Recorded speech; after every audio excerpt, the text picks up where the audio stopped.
What's up YouTube, Webberz05 here, coming at you today with Q&A number 9. So once again only a couple of questions today, all from Dark84, so let's get straight into it. So Dark first question: what if pendulum monsters didn't exist? What kind of decks would you play if pendulums were never made?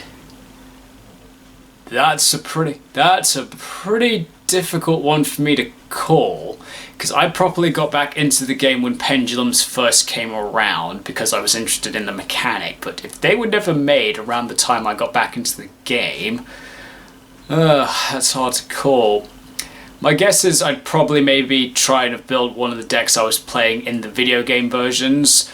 So one of the decks I was really hyped on in the video games was Evil Heroes, but around that point in TCG we didn't have Stratos, so probably wouldn't have been very good. But one of the other decks I was playing in the video games was Volcanics, which were actually quite fun, so I don't know, maybe I would have had a go at Volcanics and then subsequently still had loads of people hate me for doing so, because Volcanics can do that.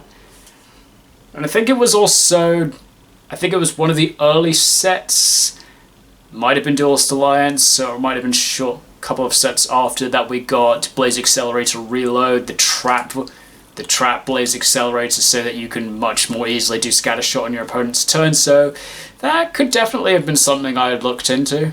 I don't remember which set Blaze Accelerator Reload came out in though, but I'm pretty sure it was one of the earliest sets, so yeah, probably would have had a go with that.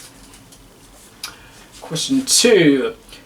You've played all the archetypes Yu plays: Endymion, Mythical Beast, Draco Slayer, and Amorphage. Wait, is it Draco Slayer or is it Draco Slayer? I've never really been quite sure.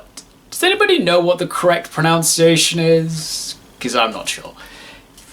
I know you said in another episode you have no interest in normal pendulums, but what about any of the other pendulum archetypes that came out over the years, like Cliffort, Magispector, Ignites, or Metal Foes, for instance? Have you ever considered playing any of those? So Cliffort, when it first came out, I wasn't particularly that interested. Loads of people were kind of hyped on Cliffort and I wanted to be different. I did try the Cliffort storyline in Master Duel, and Cliffort's pretty easy to play, pretty simple. Reminds me a bit of how Amorphage functioned, that you just need the right Cliffort for the right situation. Pretty easy to use, but still not entirely my thing. Magispector.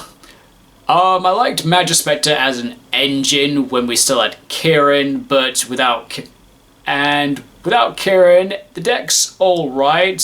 I've done a bit of Magispector again with Master Duel, because in a couple of the story modes you're forced to use the Magispector engine in one of the decks.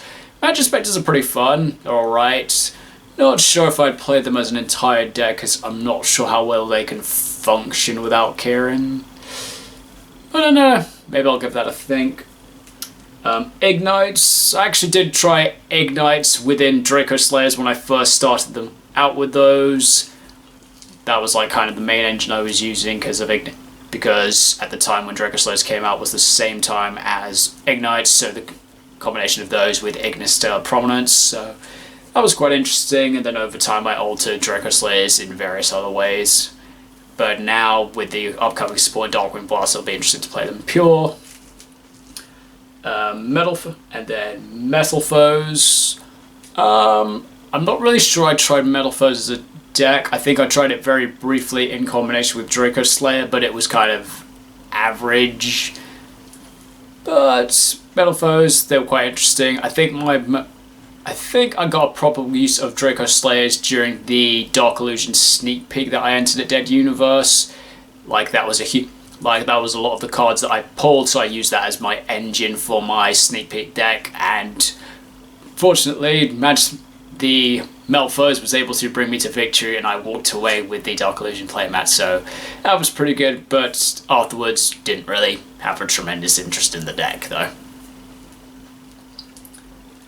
And your third and final question: if you could visit any planet or moon in the solar system, which one would it be? Personally, I would probably pick Neptune, just on the very simple reason I like the god, Maybe the planet's as nice as the god. So yeah, that could be quite interesting. Additionally, Neptune's the planet furthest from the sun, so that works really well for me with my light sensitivity, so that could work pretty nicely out. For those thinking, isn't Pluto technically the planet furthest from the sun? No, because they've officially denounced Pluto from planetary status. Now it counts as a satellite as opposed to a planet. But yeah, so that's it for today's Q&A. Thank you, Dark Magician 84, for your questions. If anybody has any other questions they'd like to ask me, I do these Q&As every Wednesday afternoons, UK time. Post your comments down below in the video, and I will get to them next week. Thank you so much for watching, guys, and I will see you next time.